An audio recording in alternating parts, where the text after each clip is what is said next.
At the beginning of the year I was at a flea market, keeping my eyes peeled for any interesting cameras, when I spotted an anonymous-looking brown ever-ready case in the middle of a table full of general house clearance stuff.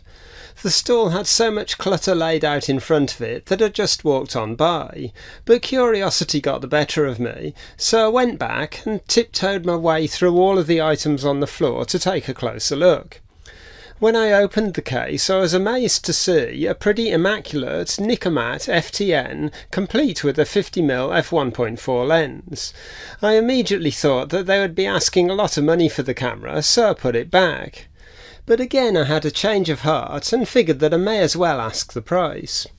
When the stall holder said £25, I tried not to look surprised and quickly handed over the cash. The stall was a family doing a house clearance, and they were keen to get rid of as much as they could rather than being lumbered with it. Anyway, when I got back home I was able to take a closer look at my purchase. There were a few areas of light corrosion from contact with sweaty hands, not least of all on the shutter button, which was stuck solid. But after a few minutes of careful cleaning it was free and working correctly. In fact, everything was working. All the shutter speeds were good, the self-timer was working, and the only work needed was to replace the mirror bumper foam and the back door light seals. The lens needed a bit of a clean externally, but it was good enough internally to be left alone. So I popped a roll of outdated Kodak Colour Plus film in and headed out for some test shots. We'll take a look at the results in a bit, but for now we'll talk a little more about the camera.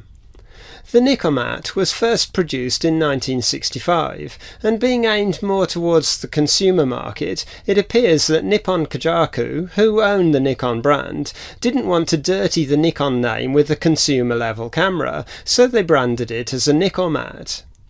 The FT and FS were the first versions, the FS being a stripped-down version with no light meter. Then a couple of years later along came the FTN, which had a few improvements, such as a slightly simplified method of indexing the lens after mounting it on the camera. The FTN ran for a fair few years, and my copy appears to come from 1973 or thereabouts. There were later versions in the 70s like the FT2 and FT3, until the Nikkormat name was dropped somewhere around 1978. Looking at prices in this 1972 copy of SLR Camera magazine, you could get a Nikkormat FTN with a 50mm f2 lens for £145, which isn't so much less than a standard Nikon F with the same lens at £176. Although if you wanted metering, you'd be moving up to the Nikon Photomic FTN at £219, or the Nikon F2 Photomic at £299.95. Mounting the lens on the Nikkormat FTN is a bit of a rigmarole compared to later iterations of the Nikon F mount system. Firstly, move the aperture indexing pin all the way to the right. Then align the bunny ears coupling prong on the lens with the aperture indexing mark.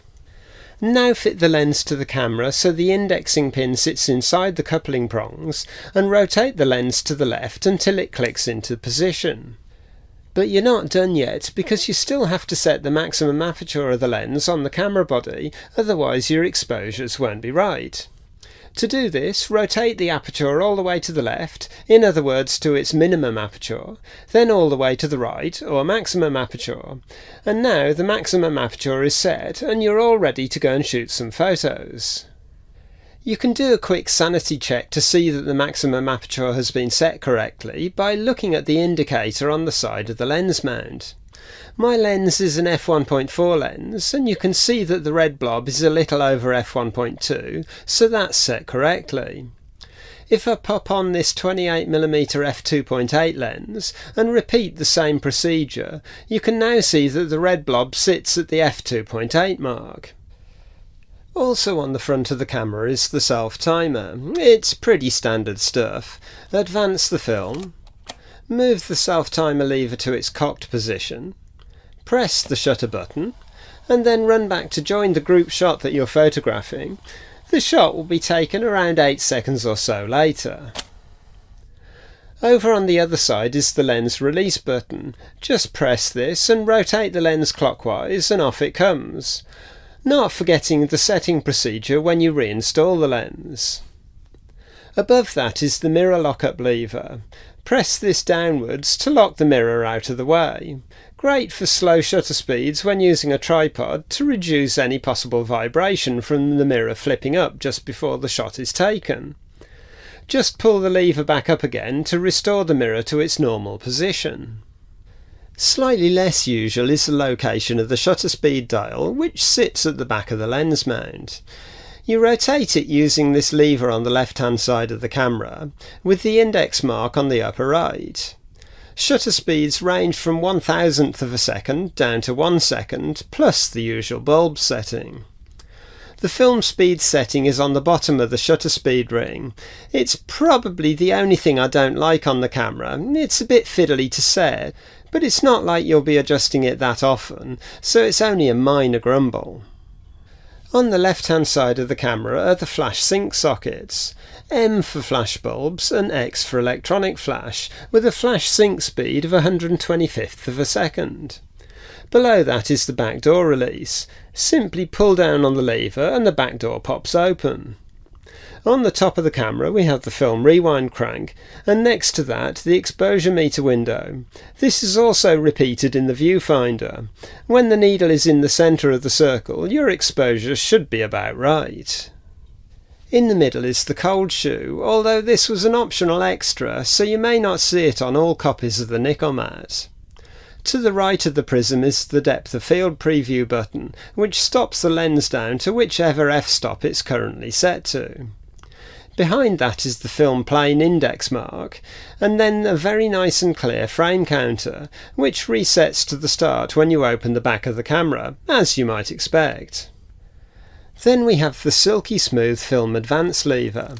This is probably the most significant feature that tells you you're not playing with a budget camera. It just feels so good. When the lever is partially pulled, revealing the red dot, the exposure meter is turned on, and then you can conserve the battery by pushing the lever back home to turn the meter off. Finally, there's the shutter button, which is protected by a raised collar, so you shouldn't accidentally fire the camera if you leave the shutter cocked when you put the camera in your bag. On the bottom of the camera is the battery hatch, which takes a PX13 battery. These are no longer available. I use a Blue Tab 675 Zinc Air hearing aid battery with an adapter, which keeps the voltage about right, but they don't last anywhere near as long as the old Mercury PX13 batteries. Then we have the tripod socket in the centre, and the film rewind button over to the other side. Loading a film is pretty standard stuff. Open the back of the camera and pull up the rewind crank. Drop your film cassette into the chamber and push the rewind crank back down, maybe giving it a little turn so that the drive dog engages. Being careful not to touch the shutter, pull the film leader across and push the end into the slot in the take-up spool. You may need to rotate the take-up spool first so that the slot is visible. It's more fiddly with this used film because it's very curly, plus I'm having to work around the camera that's filming this clip. Gently pull the film advance lever, checking that the film is caught by the little tooth in the slot and the teeth of the drive sprocket. It's this little tooth on the take-up spool that stops the film pulling out of the slot, and the teeth on the drive sprocket that pull the film across the film plane. If the film is sitting flat between the film guides, you can now shut the door and fire the shutter. Make sure there's slight tension on the film by gently rotating the rewind crank in the direction of the arrow, and advance the film again. You should see the rewind crank rotate as the film is drawn out of the canister. Fire the shutter and advance the film once more. Fire the shutter again and you're ready to go. The next time you advance the film you can take your first actual shot. It's probably a good idea to set the film speed at this point if you haven't done so already. When you get to the end of the film, press the rewind button on the bottom of the camera. It latches in place so you don't have to keep holding it as you rewind the film. Flip out the rewind crank and wind the film back until you feel the tension release as the film leaves the take-up spool. Continue winding a few more times to make sure the film is fully rewound. Open the back, pull up the rewind crank, and lift out the film canister. The Nikkormat FTN didn't offer user-interchangeable focusing screens, but I believe there were some factory-fitted options available. My camera has a split-image focusing aid in the centre, with a microprism around that, and then a larger etched circle around that indicating the centre-weighted metering area. Over to the right is the exposure meter. When the needle is in the centre, your exposure should be correct. If the needle is above the centre, your shot will be underexposed, and if it's below the centre, the shot will be overexposed. Along the bottom of the viewfinder, the shutter speeds are displayed, so you don't need to take your eye off the subject to determine what shutter speed you'll be using. Okay, time for a little break, and then I'll return in a minute with some sample shots from the first film I put through the camera.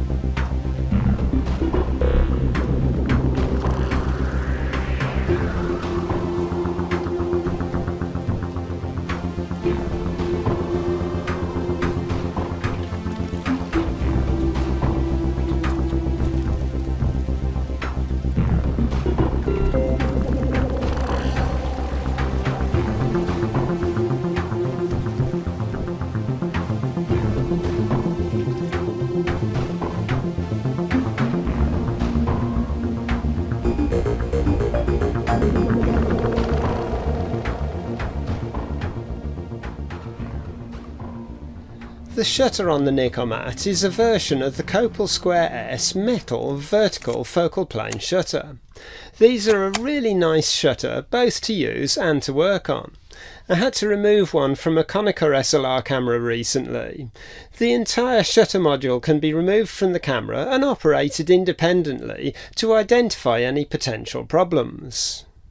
The Nikkormat, complete with the 50mm f1.4 lens, is a bit of a brute, and I have to modify the dividers in my camera bag when I'm carrying it. There are also some fairly harsh corners on the cold shoe and the Nikkormat badge, which can tear at the lining of the bag if things are a little tight in there. If I pop the Nikkormat with the lens attached on the scales, it weighs in at around 1.1 kilograms. Not that the weight is a bad thing, because with that weight comes strength. I do like the looks of the Nikkormat. It's not a pretty camera, but it does look like it means business, and the external aperture indexing mechanism looks very industrial. Okay, time for some more sample images and then a quick summary.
The Nikkormat is a bit of a surprise. It's not that far away from a Nikon F, but they seem to appear at a bargain price more often than not, and I rarely see people out shooting with one or hear them talking about them. The Nikon F does offer a few extra features, like interchangeable prisms and waist level viewfinders and so on, but it mystifies me why the Nikkormat isn't more popular. Maybe it's all in the name, and if Nippon Kajaku had branded it as a Nikon, it would be more popular now. With the exception of cameras that have been given for free, the Nikkormat is probably the best bargain I've found so far. And now I've finally got round to shooting this video, I can pop another roll of film in it and have some more fun using it. I think that probably covers it for this video. If you've enjoyed watching, please like the video and maybe even subscribe to the channel, not forgetting to click on the bell icon so you get notifications when future videos are released. That's it for now, so thanks for watching and I'll see you in a future video.